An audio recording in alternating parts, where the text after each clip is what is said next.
February महिन्यामध्ये राजधानी नवी दिल्लीमध्ये अखिल भारतीय मराठी साहित्य संमेलन पार पडणार आहे। या संमेलनाला आता अवघे काही दिवस बाकी उरलेले असतानाच अद्यापपर्यंत संमेलनासाठी जे साहित्यिक महाराष्ट्र आणि देशभरामधून येणार आहेत त्यांच्या निवासाची व्यवस्था झालेली नाहीये। मागच्या काही महिन्यांपूर्वी साहित्य मंडळाकडनं किंवा आयोजक संस्थेकडनं राजधानी नवी दिल्लीतील महाराष्ट्र सदनाची मागणी प्रशासनाकडनं केली गेलेली होती, मात्र अद्यापपर्यंत ती पूर्ण झाली नसल्याची माहिती समोर आलेली आहे। आयोजक संस्थेचे लेशपाल जवळगे आहेत माझ्यासोबत। लेशपालजी, साधारणतः ऑक्टोबर महिन्यामध्ये तुम्ही प्रशासनाकडनं मागणी केली होती की महाराष्ट्र सदनाची निवासी व्यवस्था तुम्हाला मिळाली, अद्यापपर्यंत काय तुमच्याकडे माहिती सरकारकडनं मिळालेली आहे? तसं तर साहित्य निवासाची व्यवस्था झालेली नाही असं नाही। आयोजक संस्था महाराष्ट्र सदनासोबतच अदर ठिकाणी इतर ठिकाणी सुद्धा दिल्लीतल्या बऱ्याच ठिकाणी आपली सोय झालेली आहे।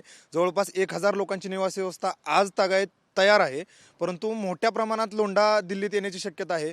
जवळपास 2 ते 3 हजार लोक आमच्या संपर्कात आहेत की ज्यांना दिल्लीत साहित्य संमेलन होतंय, तर मराठी अस्मितेचा विषय आहे आणि त्याला आमची उपस्थिती हवी आहे, म्हणून प्रेक्षक मोठ्या प्रमाणात उपस्थित राहणार आहेत।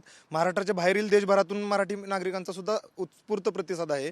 विदेशातील इव्हन पाकिस्तानपासून ते अमेरिकेपर्यंत सगळ्या देशातील जे मराठी आपले साहित्यिक वसलेले आहेत, मराठी भाषिक आहेत, ते सुद्धा साहित्य संमेलनाला दिल्लीतल्या उपस्थित राहणार आहेत, अशी आमची आता सध्याची माहिती आहे। महाराष्ट्र सदनामध्ये आपला जिव्हाळ्याचं नातं आहे। दिल्लीत आल्यानंतर, राजधानीत आल्यानंतर मराठी भाषिकासाठी आपलं हक्काचं ठिकाण म्हटलं की आपण महाराष्ट्र सदनाकडे येतो। त्यामुळं साहित्य संमेलनाच्या ज्या काही भूमिका असतील किंवा जे काय कार्यालयीन कामकाज असेल ते महाराष्ट्र सदनातून व्हावं अशी सर्वांचीच भावना होती। त्या दृष्टीने आम्ही मग प्रयत्न सुरू केले। महाराष्ट्र सदनामध्ये आपल्याला एखादी सदनिका मिळावी, तिथून कार्यालयीन कामकाज व्हावं, यासाठी आम्ही मुख्यमंत्री महोदयांकडे तेव्हाच ऑक्टोबरमध्ये पासून फॉलोअप सुरू केला होता। त्यांनी सुद्धा माननीय एकनाथ शिंदे साहेबांनी सुद्धा खूप चांगल्या प्रकारे प्रतिसाद दिला होता। शेवटच्या टप्प्यात होतं, परंतु आचारसंहिता लागली आणि निवडणुका आल्या महाराष्ट्रातल्या विधानसभेच्या। मग निवडणुका पार पडल्यानंतर पुन्हा नवीन गव्हर्नमेंट फॉर्म होईपर्यंत थोडा वेळ गेला। आता सध्या सुद्धा फडणवीस साहेब आपल्याला खूप चांगला रिस्पॉन्स देत आहेत, परंतु हे थोडं इलेक्शन्स आणि ह्या गोष्टींमुळे ते रेंगाळत गेलं। आता ते अंतिम टप्प्यात आहे। नाही, तुम्ही म्हणताय अंतिम टप्प्यात आहे, तुम्ही सांगताय 1,500 लोकांची, आम्ही 1000 लोकांची बाहेर व्यवस्था केली आहे, पण महाराष्ट्र सदन हे हक्काचं ठिकाण आहे महाराष्ट्रातील लोकांसाठी, मग त्यासाठी विलंब का लागायला पाहिजे? तुम्हाला वाटतं हा जास्त विलंब लागतो असं वाटत नाही का? बरोबर आहे। आणि इव्हन म्हणजे महाराष्ट्र सदनाशी मी म्हणतो तसं जिव्हाळ्याचंच नातं असल्यासारखं आहे। जो कोणी साहित्यिक आमच्या संपर्कात येतोय तो म्हणतोय की आम्हाला सदनात राहायची सोय करा। इतर ठिकाणी खूप चांगली व्यवस्था आहे, तरी सुद्धा त्यांची भावना अशी आहे की हा प्रश्न याच्यासाठी विचारतो लेशपालजी, कारण साहित्य संमेलन व्हायला आता फक्त 1.25 ते 1.5 महिन्याचा कालावधी बाकी आहे। 43 दिवसांचा म्हणजे 1.5 महिन्याचा कालावधी बाकी। जर दीड महिन्यांचा कालावधी बाकी असेल तर आतापर्यंत तुमच्याकडे ती, कारण जर समजा नसेल तर तुमच्या महाराष्ट्र सदन नाही मिळालं तर तुम्हाला इतर ठिकाणची व्यवस्था करता येईल, त्या अनुषंगाने मी म्हणतो। तेच आणि इतर ठिकाणी व्यवस्था करायला आपण प्रयत्न करतोच आहोत, परंतु प्रत्येकाची भावना अशी आहे की आम्हाला सदनामध्ये राहायचंय, कारण महाराष्ट्राचं आणि सदनाचं खूप जवळचं जिव्हाळ्याचं नातं असतं। महाराष्ट्रातला प्रत्येक नागरिक म्हणतो की मला सदनातच राहायची व्यवस्था करा। दुसऱ्या एखाद्या ठिकाणी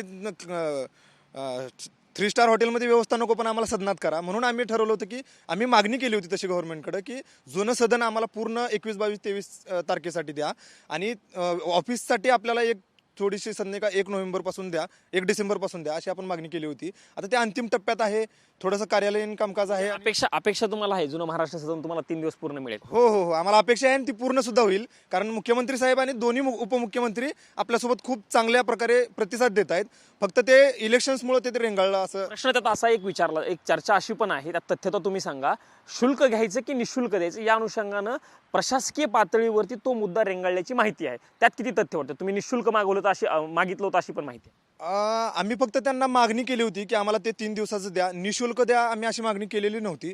परंतु दिल्लीत जर साहित्य संमेलन होतं एवढ्या वर्षानंतर, महाराष्ट्राच्या स्थापनेनंतरचं दिल्लीत होणार हे पहिलं साहित्य संमेलन आहे, तर त्या साहित्य संमेलनाला आलेला नागरिक आपल्या महाराष्ट्र सदनामध्ये निशुल्क राहावा अशी सरकारची भावना आहे।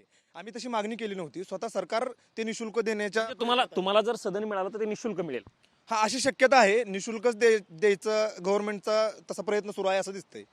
कार्यालय नाहीये महाराष्ट्र सदनामध्ये, महाराष्ट्र सदनामध्ये दिल्लीमध्येच मी प्रामुख्याने म्हणतो, दिल्लीमध्ये साहित्य संमेलनाचं अद्यापपर्यंत कार्यालय नाहीये। तुम्ही मागणी केलेली होती, तुम्हाला 1 डिसेंबर पासून ते मिळणार होतं। आता 1 डिसेंबर आता साधारण म्हणजे 1.5 महिना झाला तुम्ही मागणी करून, पण तुम्हाला अद्यापपर्यंत कार्यालय मिळतं। तुम्ही सध्या बसता कुठं आणि तुमचं कामकाज कसं सुरू आहे? कारण दिल्लीमध्ये आम्ही साहित्य संमेलनाच्या अनुषंगाने ज्यावेळी लोक आम्हाला भेटतात, चर्चा करतात, त्यावेळी त्यांचा प्रश्न असतो की साहित्य संमेलनाचं कार्यालय कुठे? त्यांनी विचारलेला प्रश्न मी तुम्हाला विचारतो।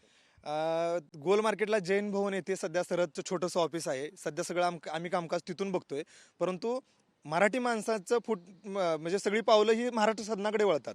ज्यांना कोणाला काय असेल काय शंका असतील ते सगळेजण इथं महाराष्ट्र सदनामध्ये येऊन चर्चा करतात. म्हणून आमची पण मागणी सदनामध्ये ऑफिस असावं, कार्यालय असावं अशीच आहे. आपण दुसरीकडे कार्यालय घेऊ शकतो, परंतु ते महाराष्ट्र सदनमध्ये असावं. महाराष्ट्र सदनाचं एक वेगळं वैशिष्ट्य आहे, वेगळं स्थान महात्म्य आहे. तुम्ही फॉलोअप घेताय, अधिकाऱ्यांशी भेटला, अधिकाऱ्यांचं काय म्हणणं?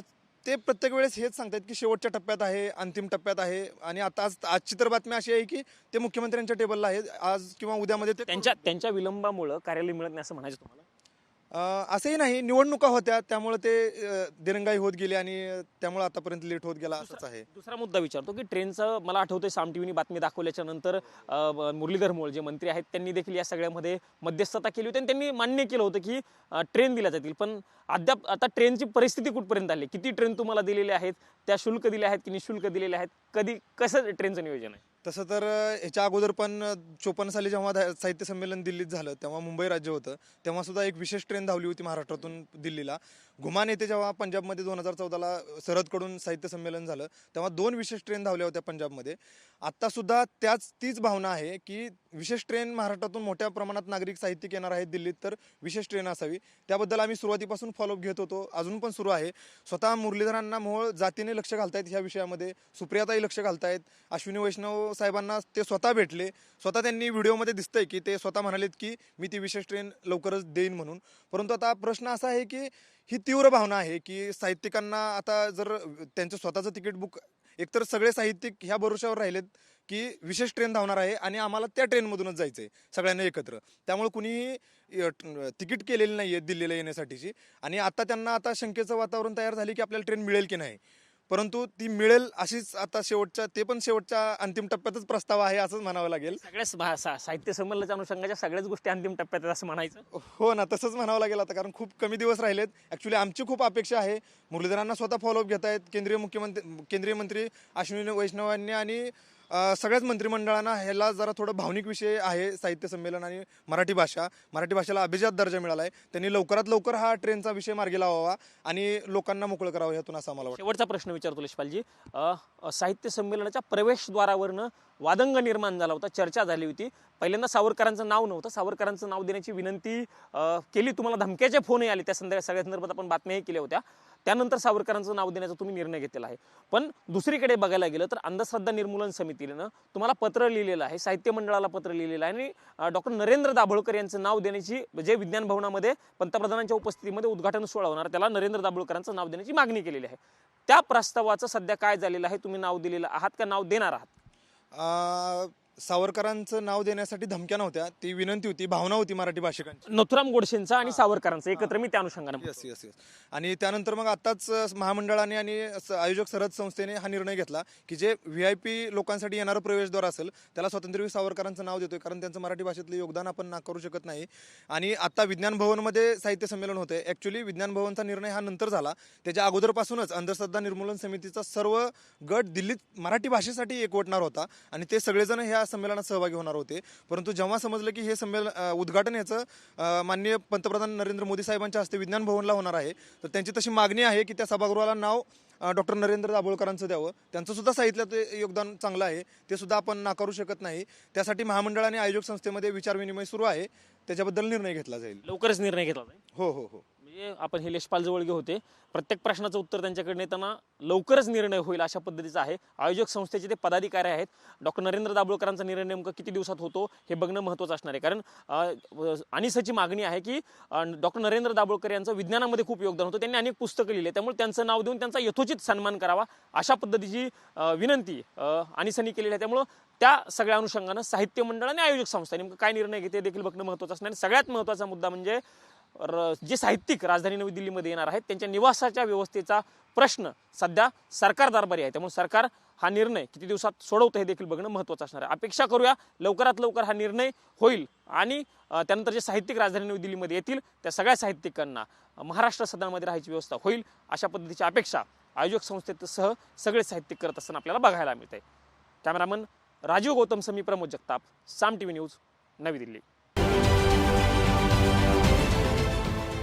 देश विदेशातील प्रत्येक घडामोडींचे लाईव्ह अपडेट मिळवण्यासाठी आता साम टीव्हीच्या सर्व सोशल मीडिया प्लॅटफॉर्मला लाईक, फॉलो आणि सबस्क्राईब करा. तसंच सर्व नोटिफिकेशनसाठी बेल आयकॉन प्रेस करायला विसरू नका.